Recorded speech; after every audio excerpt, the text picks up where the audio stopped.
বগুড়া ৬ আসনে তারেক জিয়ার মনোনয়ন সংগ্রহ করা হয়েছে। অপরদিকে ৭ আসনে সংগ্রহ করা হয়েছে বেগম খালেদা জিয়ার মনোনয়ন। জাতিসংঘ শান্তিরক্ষা মিশনে সুদানের শহীদ নাটোরের লালপুরের মাসুদ রানাকে দাফন করা হয়েছে। রবিবার দুপুরে হেলিকপ্টার যোগে ঢাকার সেনানিবাস থেকে তার মরদেহ নাটোরে আনা হয়। লালপুর করিমপুর উচ্চ বিদ্যালয় মাঠে হেলিকপ্টারটি অবতরণ করে, এরপর তার দাফন হয়।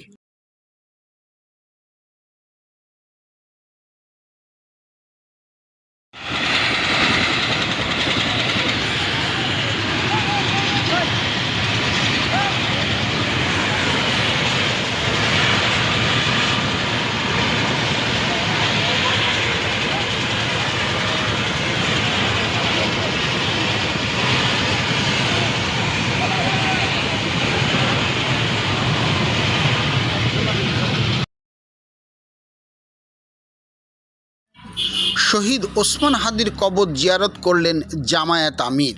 রবিবার সকালে ফজর নামাজ শেষে নেতাকর্মীদের নিয়ে কবর জিয়ারত করেন তিনি।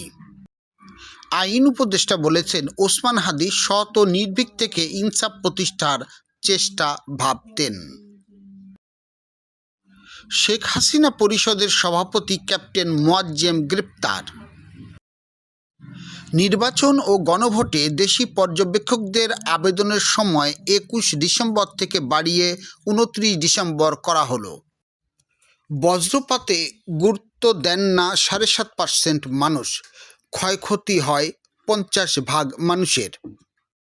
রবিবার প্রকাশিত এক প্রতিবেদনে এমনই তথ্য জানানো হয়েছে। এতে বলা হয়, বিদ্যুৎ ঝলকানির সময় যে তাপমাত্রা উৎপাদিত হয় তা ২৭,০০০ ডিগ্রি সেলসিয়াস, যা সূর্যের আলো পৃথিবীতে পৌঁছলে যে তাপমাত্রা হয় তার ৫ গুণ।